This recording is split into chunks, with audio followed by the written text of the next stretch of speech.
तर अजितदादांच्या मृत्यूचं राजकारण होणार नाही याकडे सर्वांनी लक्ष द्यावं असं मुख्यमंत्री देवेंद्र फडणवीस म्हणाले। तर रोहित पवारांनी मांडलेले मुद्दे हे फडणवीसांनी स्वतः तपासावेत असं संजय राऊत म्हणतायत। मृत्यूचं राजकारण करू नये ही उडवाउडवीची उत्तरं आहेत असंही संजय राऊतांनी म्हटलं। टीका व्यक्त करणं काही चुकीचं नाहीये, फक्त कुठल्याही राजकीय हेतूने याचा उपयोग होणार नाही आणि आपण अजितदादांच्या दुर्दैवी मृत्यूचं राजकारण करणार नाही याबाबत मात्र प्रत्येकाने मी कुठल्या व्यक्तीचं बोलत नाही, प्रत्येकाने याबद्दल जरा लक्ष दिलं पाहिजे। पवार यांनी जे मांडलेले मुद्दे आहेत ते तुम्ही स्वतः तपासा। आपण राज्याचे मुख्यमंत्री आहात, तुम्हाला अजित पवार गेल्यावरती तुमचं मन भरून आलं होतं ना, मित्र गमावला। मग त्या अजित पवारांचा सख्खा पुतण्या एक प्रेझेंटेशन सादर करतो आहे, तर हे राज्याच्या मुख्यमंत्र्यांचं कर्तव्य आहे की रोहित पवारांनी जे प्रेझेंटेशन दाखवलं त्याच्यावर आमदार रोहित पवारांशी चर्चा करणं आणि संबंधित अधिकाऱ्यांना त्यावेळेला तिथे बोलवणं, याला मी म्हणेन निष्पक्षपणा। पण कोणी या अपघाताचं राजकारण करू नये, तपास यंत्रणा काम करतायत, ही उडवाउडवीची उत्तर आहेत। तुमचं दुःख हे ढोंग आहे। तर परभणीमधनं बातमी आहे, तिथे ठाकरे सेनेचा महापौर होणार आहे आणि काँग्रेसचा उपमहापौर होणार असल्याची माहिती सूत्रांकडून मिळाली आहे। ठाकरेंच्या शिवसेनेकडनं सय्यद इक्बाल हे महापौर पदाचे उमेदवार आहेत, तर काँग्रेसकडनं गणेश देशमुख हे उपमहापौर पदाचे उमेदवार आहेत। ठाकरेंच्या शिवसेनेच्या नगरसेवकांची एक बैठक पार पडणार आहे अशी सगळी माहिती सूत्रांकडून मिळते आहे। त्याचा राष्ट्रपती मुस्लिम होऊ शकतो, अटल बिहारींनी केलेलं आहे।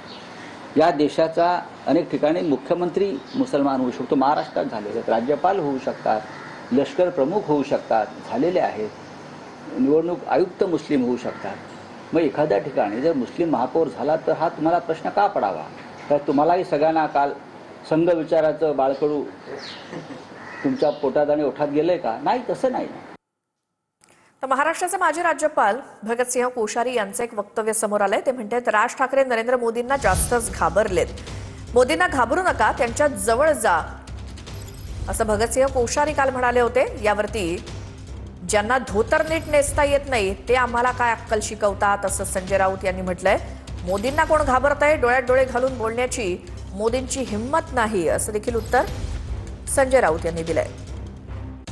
नहीं, वो सब लोग नरेंद्र मोदी से नहीं डरे होंगे। मैं राज का बहुत सम्मान करता हूँ, लेकिन मुझे लगता है वो ज़्यादा ही नरेंद्र मोदी से डर गए। उनका डरना नहीं चाहिए, उनको मोदी जी के निकट जाना चाहिए। और मोदी जी के लिए सारी प्रजा बराबर है, जैसे राम जी के लिए सब बराबर थे, ऐसे उनके लिए भी सब बराबर हैं। वो मुंबई में मेरे छोटे भाई हैं और अच्छे कड़क नेता हैं। मैं उनसे कहूँगा कि नरेंद्र मोदी से डरो मत, और महाराष्ट्र में हो, छत्रपति शिवाजी महाराज के उसमें कर्मभूमि में हो, तो उससे डरने की कोई आवश्यकता नहीं। डरना हो तो गलत काम से डरो। भीतीचा उल्लेख केला तर काल कोश्यारीने असं म्हटलं आहे की राज ठाकरे बहुधा जास्त मोदींना। अरे त्याला नीट धोतर नेसता येत नाही रे, तो काय आम्हाला अक्कल शिकवतो? हा, त्याला नीट धोतर नेसता येत नाही स्वतःच। बघा ना तुम्ही त्याच्या समोर, बघा तुम्ही त्याला एकदा, त्याचं धोतर कसं असतं ते। जो स्वतः धोतर नीट नेसू शकत नाही तो ठाकरेंना सांगतो आम्हाला मोदीला घाबरू नका। मोदीला कोण घाबरत आहे? काल राहुल गांधीने सांगितलंय ना, डोळ्यात डोळे घालून बोलण्याची हिंमत नाही नरेंद्र मोदीच्या आणि अमित शहाच्या। गांधींचं भाषण सुरू असताना प्रधानमंत्री आणि अमित शहाने पार्लमेंटमधून पलायन केलं, ते आम्हाला सांगतात भीती।